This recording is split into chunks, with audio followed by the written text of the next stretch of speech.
class. I'm Nicolan Balili Celesti, your practice teacher for today. Please stand for our prayer. In the name of the Father, the Son, and the Holy Spirit. Amen. Lord God, thank you for the good health, air, and the food that you gave to us. Please enlighten our mind and guide us throughout our journey. In Jesus' name, amen. In the name of the Father, the Son, and the Holy Spirit, amen. Before we start, let me check your attendance. Okay, very good. You are all present today. Before we proceed to our formal discussion, let me introduce you our intended learning outcomes. First, identify the different types of cooking egg. Second, recognize the importance of cooking egg. Third, perform the different types of cooking egg. The first types of cooking egg is hard-boiled egg. Hard means the consistency of the egg white or albumin and the egg yolk. It will consume 10 to 12 minutes. The second is medium boiled egg. It will consume 8 to 9 minutes. The third is soft boiled egg. It will also consume 6 minutes. I will show you those three classification of boiled egg.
sunny side up means egg yolk like a bright morning shine.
The fifth one is pouch.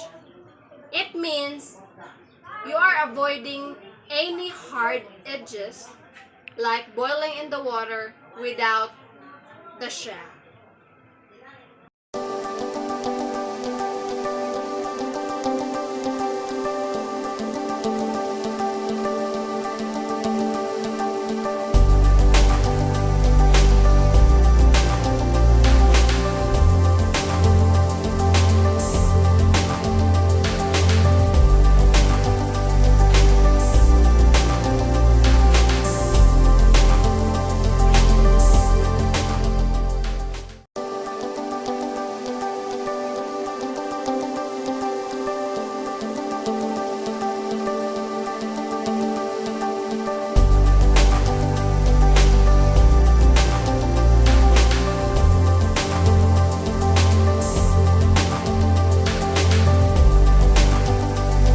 The sixth one is hard scrambled. It means that the egg white and yolk are broken and mixed together.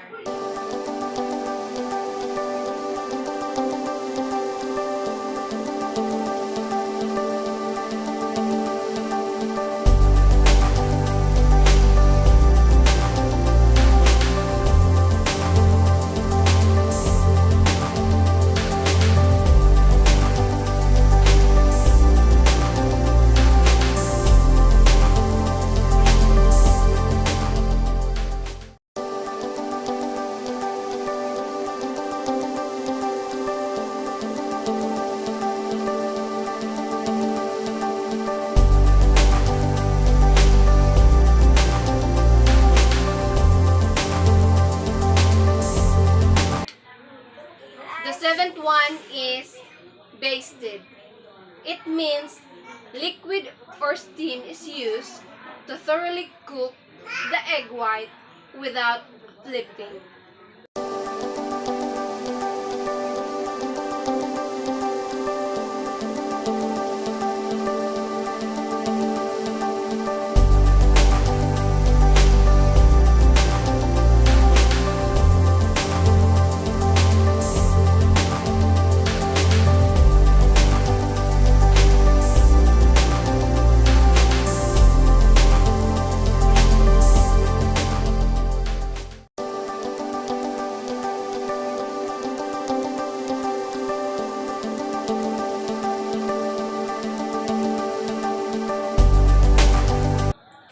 The last type of cooking egg is omelette.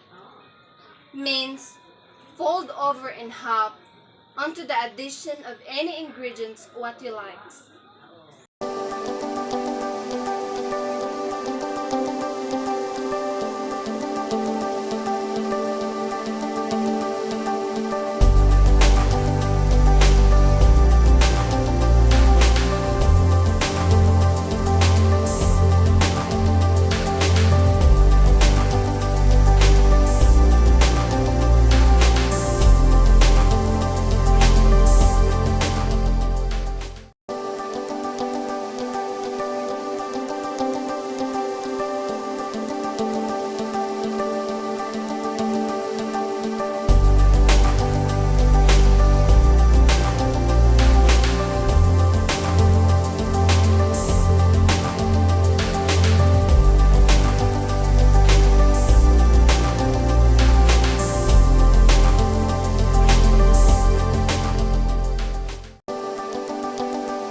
different types of cooking egg, can you give, or can anybody give, what is the importance of cooking egg? Okay, you? Okay, very good. So, let's proceed. This time is your activity time. Get 1/4 sheet of paper and identify the following pictures that will flash on the screen.